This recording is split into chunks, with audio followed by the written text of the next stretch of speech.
There are two constitutional ways to alter the supreme law of the land. We've only ever used one.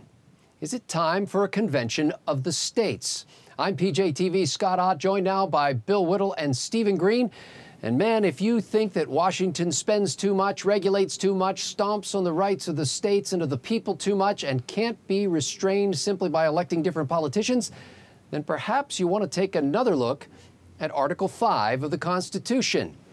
And you know, the federal government undertakes activities today that would have been unimaginable to the framers in two senses. First, because the framers would not have conceived that any government would conduct such activities. And second, because the framers would not have believed that the federal government, rather than the states, would assume such responsibilities. Now, what I just said is a quote. It's not my opinion. It's a quote from a 1992 Supreme Court decision that went on to say that what was unimaginable to the framers was just fine with the Supreme Court in 1992 since, quote, the powers conferred upon the federal government by the Constitution were phrased in language broad enough to allow for the expansion of the federal government's role. Now, some folks think we should further narrow that allegedly broad language, and there are two ways to do that under Article 5. Constitutional amendments can be proposed by Congress before being ratified by the states. All 27 amendments got done that way. But in the same sentence, Article 5 also says that the states can call for a convention to amend the Constitution. Now, the ratification processes are the same no matter how the amendments get proposed, whether by Congress or by a convention. And a growing movement of people think that the federal government is out of control and that Congress will never vote to check its own power. Stephen Green, depending on who you believe, some say we've already reached the magic number of 34 state applications to force Congress to call a convention of the states. If or when that's true, where do you place the odds that Congress will actually call the convention? And what happens if they don't? Boy, wow, Scott, that is a great question. Because whether you're talking about the executive branch suspending its own laws, Congress devolving its power to the executive branch just because they don't want to have to do or take any unpopular stance. We are living in a lawless age in this country, an absolutely lawless age, with the Supreme Court mostly rubber stamping this sort of legalized lawlessness. So the Constitution says that Congress shall, but Congress has forgotten that that the Constitution commands it what to do, because now it's you shall, and I shall, and Bill shall, and our readers shall, or our viewers shall. All of these mandates, these requirements, these strictures, these things that we must do to satisfy the federal government. This country has been turned upside down on its head, and I'm afraid that this, what you've outlined, what Mark Levine has outlined, is the only way to turn it right side back up again. Mark Levine's book, The Liberty Amendments, is a great read. I read it a couple of months ago. I recommend it. Bill Whittle, do you really think a majority of Americans are so fed up that they're ready to call a second constitutional convention? Well, I'll preface this by saying that if Mark Levine's in favor of it, chances are it's a pretty damn good idea. I haven't read the book, but let me tell you what my concerns are. Really, it just comes down to two concerns as far as the Constitutional Convention is concerned. First of all, I don't want things to happen quickly. I want things to take time. The idea that everybody could get together and we could find ourselves outvoted by a crowd that's all ginned up about all these wonderful new conventions that are, amendments that are going to fix poverty and stop global warming and stuff, and then all of a sudden, you know, the gavel's banged and it's law, is terrifying to me. The entire purpose of a constitutional amendment is that it's the highest bar in the land. It's the highest bar to clear in the land in terms of making law. It should be. It should be a long, laborious process so that ideas that are actually pretty good idea, like the 27th Amendment, was like, wow, okay, somebody should have thought of that early. It turns out it was one of the originals, right? And they sailed through there. The Equal Rights Amendment, on the other hand, was pushed for years, decades, and didn't make it through. I like that. I think it should be dragging a stump out of a swamp to change the Constitution. So I have concerns about things happening quickly. I also have a separate concern about what the founders had in mind in terms of a convention versus what we would think of as a convention today. I'm not entirely sure the American people have the ability to debate things on a rational level in the way that debates took place, not just in constitutional conventions, but in town squares and in pubs and all throughout the country in 1776. I think it's going to look more like a Star Trek convention. And I think there's going to be all kinds of cosplay stuff. And there's going to be wacky signs, and people are going to be doing weird things, and there's going to be held in Vegas. And, you know, I'm really quite concerned about the tone, the moral and intellectual tone of the country to be able to have this kind of debate. With that said, I have enormous faith in the American people. I do think the American people are the greatest reservoir of wisdom that's ever been created or inhabited on the face of the earth. I genuinely do. But the final thing I'll say about this, Scott, is this. I have given this an enormous amount of thought. Like both of you, I've read the Constitution very closely. And I have to tell you, I don't see a single flaw in the Constitution. All I see are failures to obey the Constitution. Outright failures to obey the Constitution, outright disregard and disrespect for the Constitution in the form, let's say, of the NSA monitoring 10 billion emails or texts a day. It's a clear violation of our Fourth Amendment rights. If you just obeyed the Constitution, that problem wouldn't exist.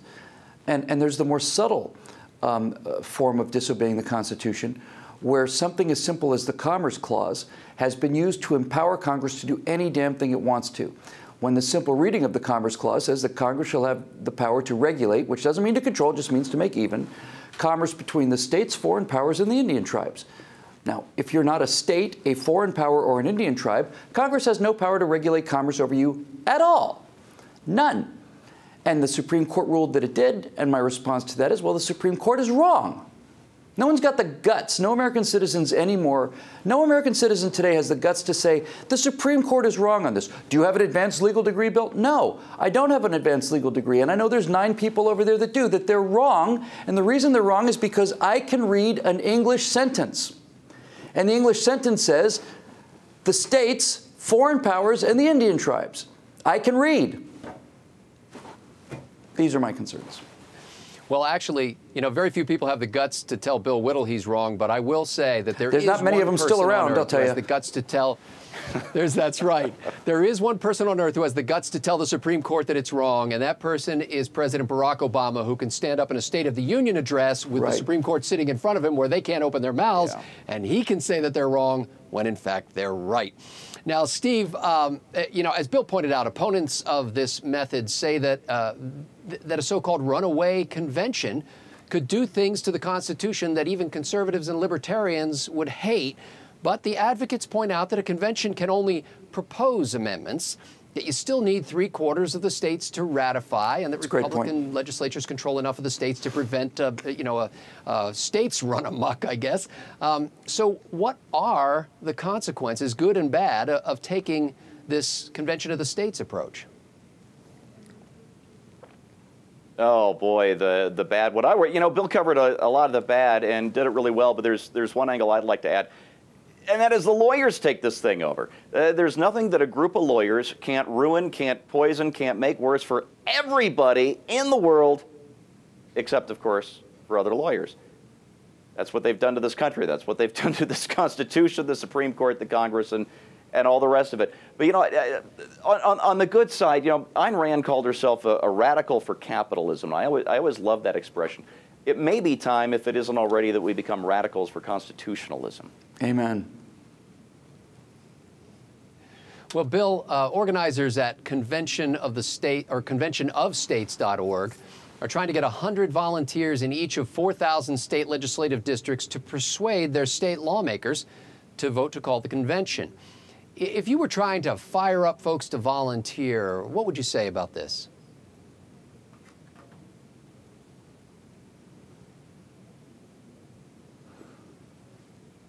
Wow.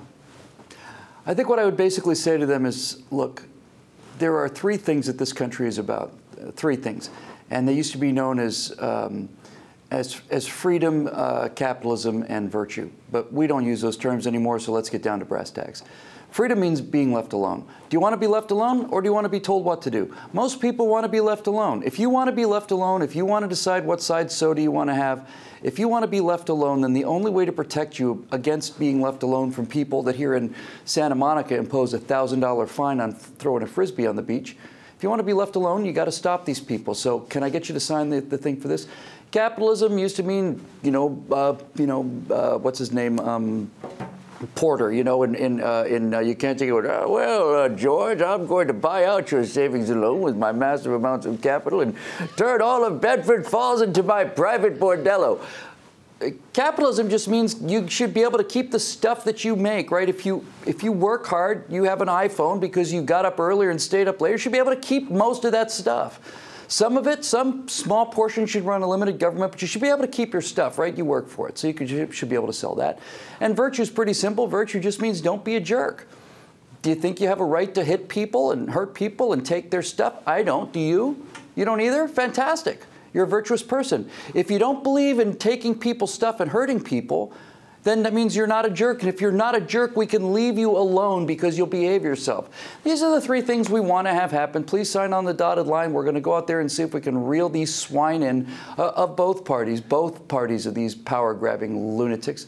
I really think that's really just that simple. The Constitution, in my mind, as in your mind and Steve Green's mind, is a divine document. You can have a discussion about whether it's divinely inspired. You can have a discussion about whether there was a God behind it. You can have that discussion. But the principles enshrined in that document are the preservation of everything that's good and decent in human life. And if you can't get people to sign up for that, then you're probably in the wrong line of work. I have an iPhone, and it's awesome. It does almost everything I could want it to do, and it causes me very little trouble. But every once in a while, the engineers at Apple post an update to the operating system to fix some bugs and to allow for new features. They don't do it every day, since just updating the software actually interrupts people's lives. But they built the system so that it could be updated. The framers of the Constitution created Article 5 because they realized that they were finite human beings and could not foresee everything that would change in America over time, or even the errors that they might have made in the original charter. Look at the 12th Amendment to see an example of that. The framers also knew that people who get a little power always want a little more. And so they made sure that Article 5 didn't depend on Congress alone to make necessary changes. Now, to switch up the analogy, America is a prototype constantly on the test track. And no matter what the politicians think, we the people are always at the wheel. There's no real risk in calling a convention of the states, and perhaps even the movement to do so will goad Congress into proposing much-needed amendments in their selfish effort to avoid a convention. For Bill Whittle, Stephen Green, and the entire Trifecta crew at PJTV.com, I'm Scott Ott.